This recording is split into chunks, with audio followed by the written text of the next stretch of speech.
કચેરીઓ આપણી સગવડતા માટે હોય છે। આપણને જે કાગળિયા જોતા હોય છે એજ્યુકેશન માટે કે પછી વેપાર માટે તે ઇઝીલી મળી જાય તે માટે હોય છે, પરંતુ હવે એ જ સરકારી કચેરીઓ લોકોના માથાનો દુખાવો બની ગઈ છે। નમસ્કાર, આપ જોઈ રહ્યા છો ચક્રવાત ન્યૂઝ। હું છું આપની સાથે નિધિ।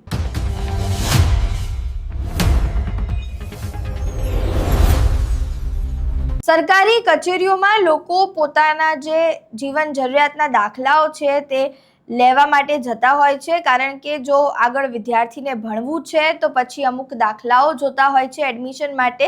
તેના માટે સરકારી કચેરીઓમાં લોકો ધક્કા ખાતા હોય છે। ધોળકાથી આ બે વિડીયો સામે આવ્યા છે કે જેમાં તમે જોઈ શકો છો તેમ કે એક જાગૃત નાગરિક દ્વારા આ વિડીયો લેવામાં આવ્યો છે અને જે સરકારી કચેરીઓ છે તેની જે વાસ્તવિકતા છે તેને ઉજાગર કરવાનો પ્રયાસ કર્યો છે।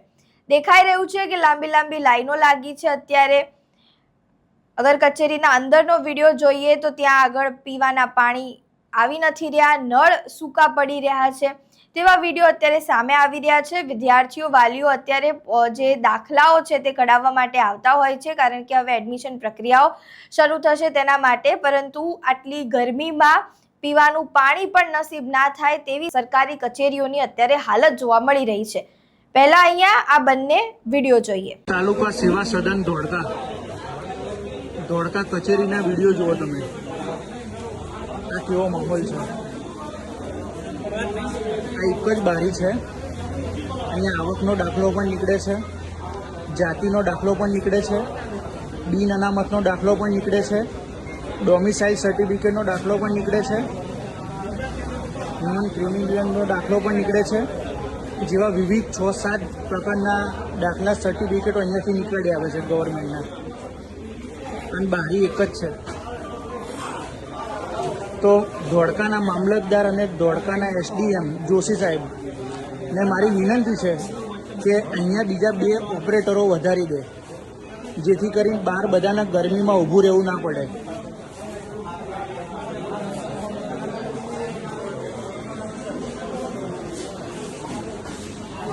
અહીંયા મહિલાઓની પણ એટલી જ ભીડ છે સામે। અહીંયા તમે સ્ત્રીઓની લાઈન જુઓ અને આ પુરુષની લાઈન જુઓ। બહુ જ મોટી મોટી લાઈનોમાં બધા ઊભા છે, છતાં પણ મામલતદાર કે એસડીએમ 2 ઓપરેટર વધારી નથી શકતા અહીંયા। આ સમસ્યા તો કંઈ નથી। હજુ તમને કચેરીની અંદર જઈને એક સમસ્યા બતાવું। તમે કચેરીની અંદરની સમસ્યા જોજો કે જેમાં વોશરૂમ હશે, એ વોશરૂમમાં લોક મારેલું હશે, પીવાનું પાણી કુલરમાં આવતું નહીં હોય। સરકાર આટલો ટેક્સ લે છે બધા પાસેથી, પણ ક્યાં નાખે છે કોઈ જવાબ નથી સરકાર પાસે।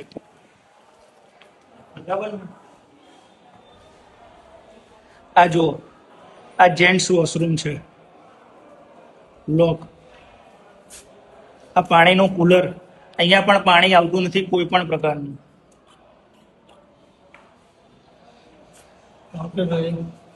આવે છે પાણી કાકા? ના।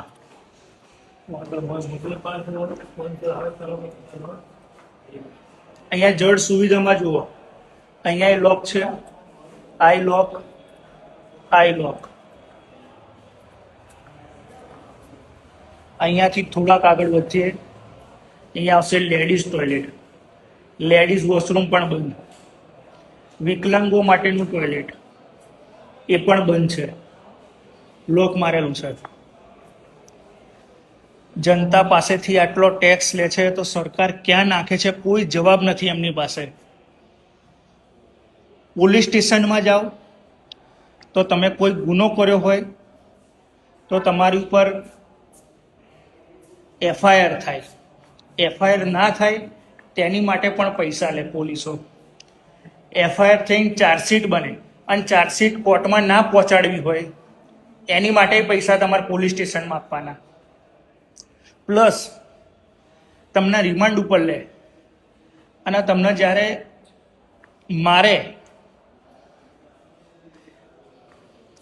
માર ના ખાવો હોય તો પણ પૈસા।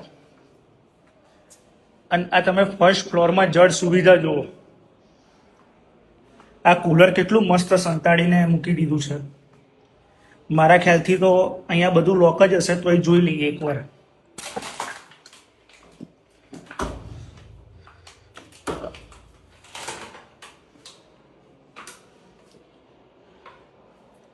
બધું જ બંધ.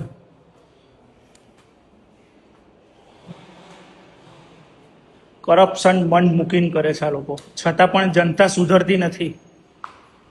કોને વોટ આપવો કોને નહીં એ તો હવે જનતા ઉપર ડિપેન્ડ કરે છે.